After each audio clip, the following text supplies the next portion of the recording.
No. This is a rat race. But I'm no rat. I'm a fucking turtle. Ninja turtle. So which one's your favorite? I like Michelangelo.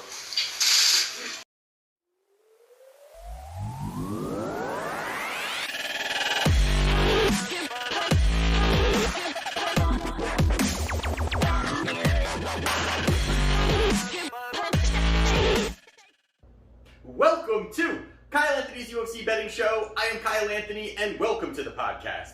Welcome to the prediction show for UFC 256, Brandon Moreno versus Deiveson Figueiredo. It's a championship flyweight title fight. We're going to talk about that one. We're also going to be talking about Tony Ferguson versus Charles Oliveira. I think a fantastic fight, a fight that probably I'm more excited about just to watch than any other fight on the card, but very excited about that. We're going to talk about those two free plays. We're coming off a 2-in-1 night on the client plays. Did miss on Jose Quinones, did hit on Jamal Hill, was happy about that. But the thing about that there was that, you know what, Quinones, I thought he was going to pull it out. The big path to victory for him was going to be kind of staying on the outside, working from the outside, and if he had to use some grappling, he does have that background. The only path to victory for Smolka was going to be going in there and grappling and getting it to the ground. And a place that he is not very successful is takedown opportunities. He was not good at really getting his opponent there. Quinones, first round, looked good,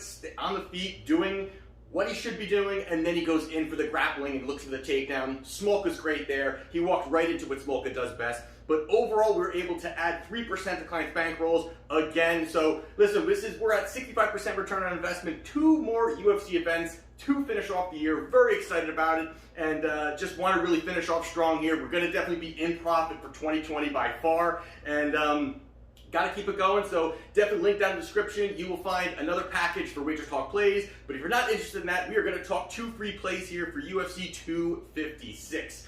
So the first one we're going to be talking about is the main event of the evening between Deiveson Figueiredo and Brandon Moreno. And this is a fight here. Now you've got Figueiredo, he is a minus 355. On the comeback on Moreno is plus 270. Wide line here. I've got a prop that I do like that we're going to talk about, but I'm going to break down. And again, we've talked about these guys not too long ago because they did fight not very long ago. So don't have to dive too much into it. Going to kind of run through these pretty quickly, then get into the Tony Ferguson versus Charles Oliveira fight next. So now if you take a look here, 3 fights ago for Deiveson Figueiredo, he fought Joseph Benavidez. Now this is the first time that they fought here. Again, not going to dive into this one too much here, but the thing here with this was that, that first round, Benavidez looked pretty good. He was on the outside, utilizing some of his striking, keeping good footwork. He's got the wrestling background, but quick hands, quick boxing.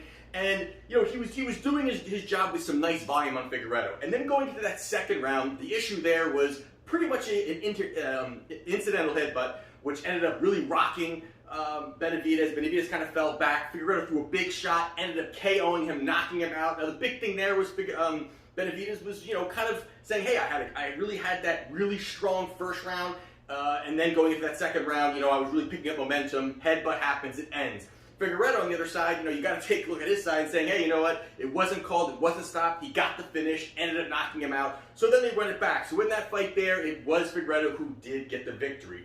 But going into this second fight here is really where you saw, I think, Figueiredo really make that leap of just what his ability is and what he can really do. And there was a lot of question marks kind of going into that first fight because, Figueiredo has had some nice victories. He's looked good. But can he beat somebody like Benavidez? He does it off of a headbutt. There were questions. We go into this fight here, and this was an absolute domination for Deiveson Figueiredo. I mean, he goes out there and just did a spectacular job. I mean, within that first exchange, dropped Benavidez, got back up, dropped him again, almost choked him out early in that first round, and kept pouring it on. And the thing about Benavidez, he's got great scrambling ability. He's able to kind of squirm out of there. He's very strong in the clinch, very strong in the ground, able to kind of, maneuver his way out of there. He was able to get up, but it didn't take long before Figueiredo did the exact same thing that he's able to do. Go out there, dropped him again, found the back, got a hold of his back, and pretty much at that point, it was only a matter of time.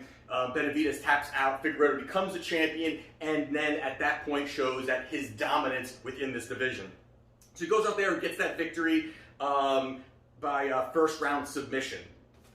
Now, most recently, the one I want to talk about here is this is one we did talk about on the show, and it was against Alex Perez. This was one that I liked Perez. Now, I know that, I'm going to take a little heat for that one, but I know that, Figueiredo going into that fight, for me, you're beating somebody like Benavidez, and, nothing against him. He's been a long-standing fighter within the UFC, title challenger, beat some really tough guys, looked good in spots, but just at the end of his career. And now you're fighting somebody like Perez, who Perez definitely is a strong fighter, got grappling, has power, good wrestling, well-rounded fighter overall, and that's the kind of thing where I think that really sits well against somebody like Figueiredo. I thought that this was going to be something he could really dictate a little bit more of the positioning on the ground, and he has the power, he's kind of putting it all together.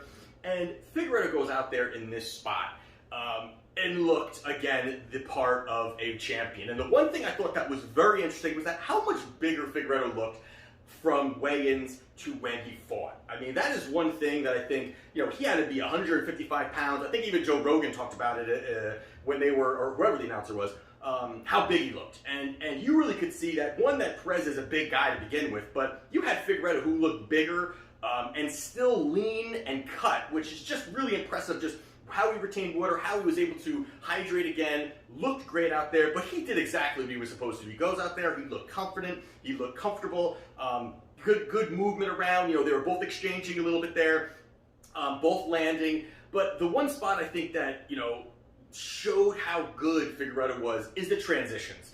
Perez kind of had him up against the fence, trying to get something going. Perez kind of maneuvered down to like a leg lock or something to that effect. And even Perez was saying, hey, I'm going to take you down. I'm a wrestler. I'm going to take you down. I'm going to try to see what I can do on the ground. It took a matter of seconds that as soon as he got to the ground, Figueiredo sinks in a guillotine choke, finishes him in that first round. And just a lot going on there in such a small amount of time. And the way he was able to move, what he was able to do. Figueiredo shows power. He's shown his power, shown his striking, shown his rangy striking, and continues to show some of that grappling ability that he does have and how well-rounded he is. So he goes out there and gets the victory in that first round. Now on the other side, you've got Brandon Moreno. And again, this is another guy that I had talked about. He was a client play winner when he fought against Brandon Royval. But we're going to talk about 3 fights ago, he fought Kai Kara-France. Now, Kara-France is a guy that comes from city kickboxing, has a great team around him, a lot of hype behind Kara-France also. He was the kind of guy that people were really kind of building upon, thought he was really going to get to that next level.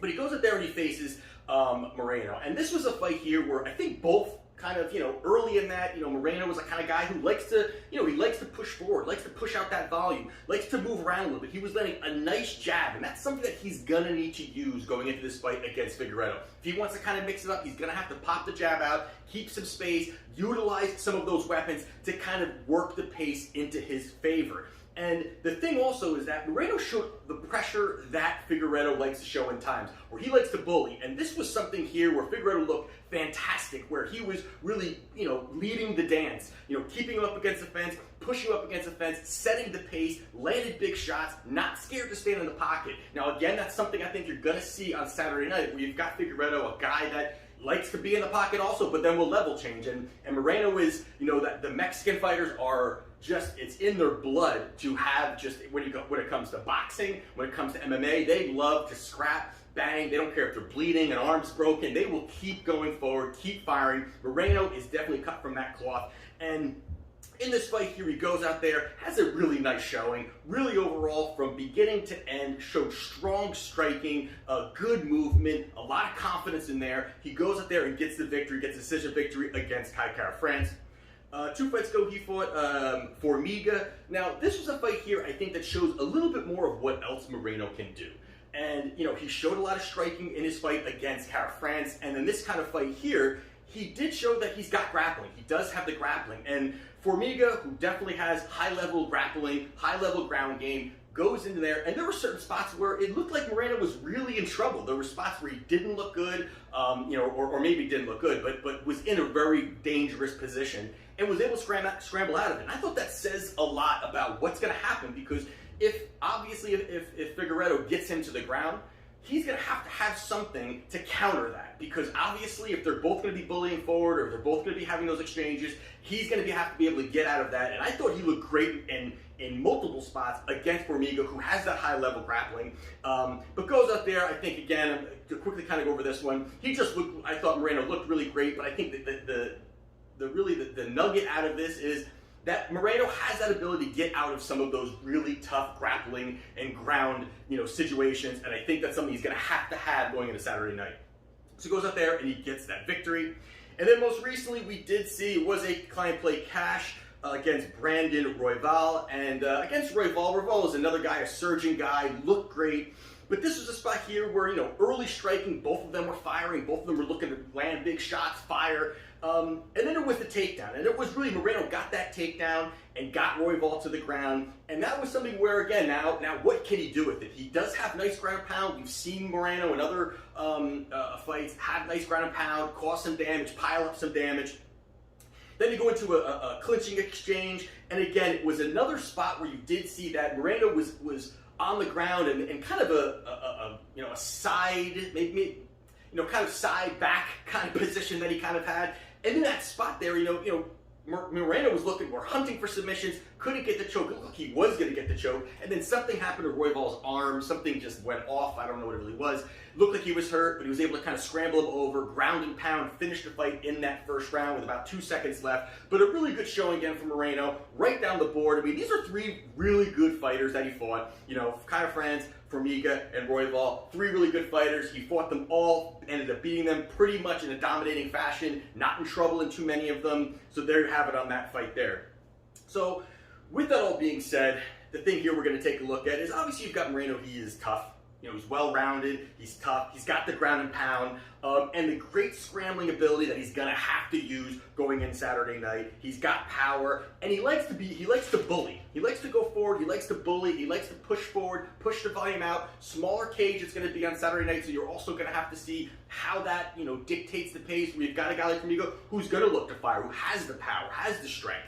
But you got Formiga on the other side, and he switches stances from southpaw to orthodox very well. Has good volume, good striker, good distance management, and he's very confident and comfortable in those exchanges. He definitely has great hand speed. Now the big thing here is people keep talking about is the cardio. Now, is this a situation where if it goes to those deeper rounds, what we really haven't seen for him at all for Figueiredo, that going into those the fourth and fifth rounds, and can he really dig deep and get through it? Those are things that I think that Moreno kind of has to push this fight further and not look to bang early if he wants to have some kind of success. But the part here I think that is the biggest part here is, one, is the fact that Moreno was going to look to stand toe-to-toe. He's not going to be scared. He knows this is a big moment for him, and he's going to look to stand toe-to-toe and trade, and he's not scared to trade. And the fact that Moreno's very hittable. He's the kind of guy that is willing to kind of, take one to give one. He'll take one to at least just get in close, get in tight. That's not going to work very well against Figueiredo. Figueiredo has that power, has that opportunity where he's going to find those openings, cause damage. If he has to level change, he will. But when he's looking to bully, Figueiredo's not a guy that's going to be backing off of that. He's going to have the quicker hand speed, although Moreno does have nice hand speed. I definitely like, obviously, Figueiredo to win this fight here. I don't think there's, I can't bet it at a minus 355, but I like him to go out there and get this victory against Moreno. Now, for me, the spot here to bet is going to be inside the distance here. Now, you've got inside the distance, and you've got it varying from minus 130 to minus 150. I got it at minus 140, and this is a spot here where I think it's worth it. In a 5-round fight, I think you've got Moreno, who's the kind of guy that is going to look to stand and trade. He's not going to back down, and he definitely has, he's shown that he's got a chin, he's shown that he can take a shot, but I think Figueiredo is going to be able to really push forward, whether he's going to look for the takedown, whether he's going to look for some ground and pound, where he's going to look for the submission, where he's going to look to trade and strike. You know what, I am now on the train of Figueiredo here, and I think that he goes out there. I think that this is just too much for Moreno. I think that if he kind of has a couple more fights and maybe builds, but this is a spot here where it just made sense for the UFC to make this fight. I think that you got Figueiredo who can go out there and really steamroll this here. I think the straight line is kind of fair. I would put him at this kind of range here, where this far apart. I think that's how much Figueiredo can go out there and get this victory. So for me here, I am taking Deiveson Figueiredo inside the distance to win -140. Now the other fight we're going to talk about here is Tony Ferguson versus Charles Oliveira. This is a great fight here. I mean, this is a fight where you've got Tony Ferguson coming off a loss, and then you've got Charles Oliveira, who is on a 7-fight winning streak, looked fantastic. All these submission victories that he's got on his resume, really shown great success here. Now you've got Tony Ferguson, he is a -184. You've got Oliveira is a +148. Now I'm going to run down again quickly each of the last 3 fights for both of these guys. You've got 3 fights ago, you've got Tony Ferguson faced Anthony Pettis. This is a fight here where, you know, at the high-level striking of Pettis versus the insane, unorthodox ability of Tony Ferguson. In that first round there, I thought it was pretty close. I thought it was a pretty close first round, but I think the big part about this here was the fact that that knee. Now, coming off of the surgeries that Tony Ferguson had, he had that knee, big surgeries. He did all of the, rehabilitation on his own, which is just ridiculous and a total Tony Ferguson thing to do. But you saw that Pettis looked to shoot for that right away. He was firing, he threw about 4 or 5 leg kicks right out the gate, and you could tell that right away that Ferguson was limping. He ended up kind of, it looked like he ended up kind of getting out of it, but that's just definitely a weak spot where I think everyone is going to look and chip away at in any fight. But going in there, then from there, you saw Tony with the pressure. I mean, that's something as the pressure, the volume, the output is just insanely high. His cardio is off the charts. Those are the things where he can break a fighter. And Pettis looked very comfortable early. He was kind of outside firing, moving around, was able to utilize some of his footwork, his good kickboxing. He was able to do a lot of that, from the outside. But then Tony just cuts that distance, pushes forwards, and that's where started to break Pettis. Going into that second round, it was a lot of firing there, but you did see, Pettis did rock Ferguson, kind of does this crazy forward roll, and then it looked like Pettis was on top and was going to end up, really causing a lot of damage. But from that spot there, somehow Ferguson gets up, and blood on both sides. What a war it was an insane fight. But you did see how Ferguson, it's just hard to break this guy. It's just really hard to break this guy. Even in tough situations, even in hard situations, he's bleeding, he's beaten up, his legs hurt. He can keep moving forward. He pulls out this victory, doctor stoppage, something to do with Anthony Pettis' hand broken, whatever it may be. But Pettis ends up kind of giving up there, doctor stoppage. Ferguson gets that victory.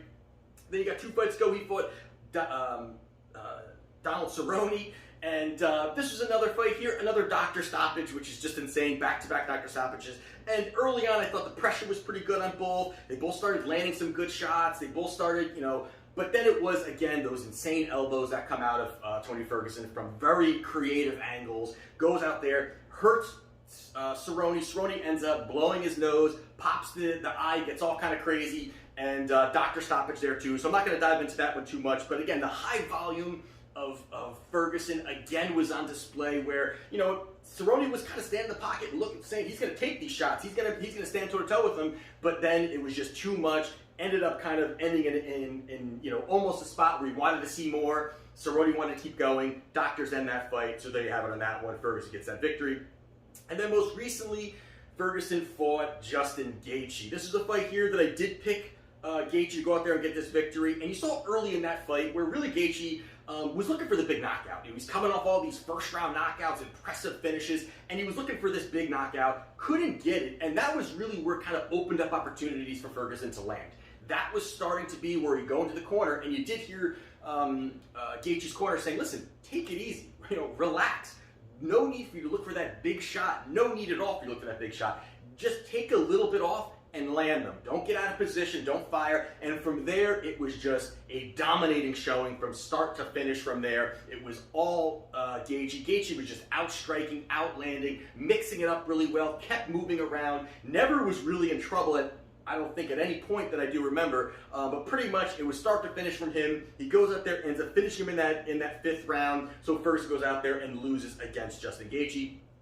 Then you've got Charles Oliveira. You got 3 fights ago. He fought Nick Lentz. Not going to dive into this one too much. He goes out there against Nick Lentz, lands some nice shots, ends up dropping Nick, and then getting on top. Nice ground and pound. Gets the 2nd round TKO. Not a submission because you keep seeing all these submission victories from Oliveira, but he goes out there and gets the finish. And then against Jared Gordon, not going to dive into this one too much either because it was a first-round knockout for Charles Oliveira. Gordon, not the greatest fighter overall, but I thought that, again, you see the slowly incremental increase and elevation of striking for Charles Oliveira, which I think is very, very important going into this fight against Tony Ferguson Saturday night. But most recently, he fought Kevin Lee. Now, this was a fight here where, you know what, I think, again, you saw that elevation where, you know, Charles Oliveira is known for this grappler, known for this submission specialist and all these things. He's really starting to put a lot of that together. And I thought this was a great showing. You saw that first round, you know, Charles Oliveira is doing these jump kicks and these flying acrobatic shots and looked smooth striking, looked a lot more comfortable than I think that he has in other fights, consistently getting better, consistently looking better. He went out there and I thought he fought a great fight against a tough fighter in Kevin Lee. And Kevin Lee did get some takedowns, but, you know, Charles Oliveira is very comfortable in some of those spots where he's able, you know, he's on top. But the thing about Kevin Lee is he's strong. And he was able to kind of keep him there, keep him in those positions, but never really caused any damage. So he was able to get him down, but not able to cause damage. That was the key part there. But then again, you know, Charles started to see what was happening, that he was shooting in with his head down, ends up getting a guillotine choke, finishes off Kevin Lee with another submission victory. So there you have it there on the rundown.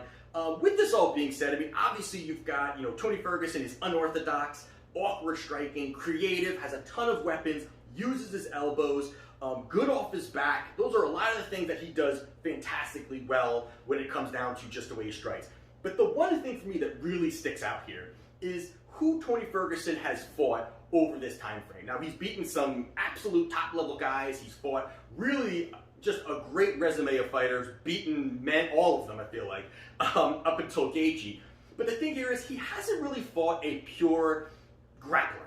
You know what? He hasn't really had to face anybody like that. Now, he did face Kevin Lee, and he did fight Kevin Lee. Kevin Lee did get a couple takedowns on Ferguson, had top control. But the thing here, and a little asterisk next to that, is the fact that, you know, Kevin Lee had staph infection. You know, and he, you know, you could see that Kevin Lee did not have that energy. Even when he got him down that last time, and even after he was submitted, I mean, he could almost not even stand up. I mean, he had no energy. That's a big knock, I think, on that part. But besides for Kevin Lee, he has not fought grapplers, and they're pure strikers, mostly guys who are going to stand and trade, where he's going to have a lot more of the grappling side advantage compared to his opponent. Here against Charles Oliveira, is, I believe, is going to have the better grappling, and the striking is going to be close. And now this was a situation also where, you know, if this fight was taking place, I don't know, 5 years ago or a couple years ago or maybe before the injury or all these other things, maybe the fight I would think a little bit differently here. You know, I would think a little differently here. But after the MMA mileage that he's had and just the beating that he just took, where he is with his age, coming off that knee injury, although he has had success since then, but just things can't get better in that side of things. Things can just not get better. And you've got Charles Oliveira on the other side, who has just insane grappling, always hunting for submissions. You know, you've seen what he can do, where he consistently is elevating his striking. That is enormous, I think, and the fact that he's gaining confidence in that striking, I think, is huge for him here. And this nice 7-fight winning streak, I mean, there's a lot to like about him. And again, the big thing for me is just getting the fact that, you know, one, can Charles Oliveira take him down? Does he want to take him down? That's going to be a situation.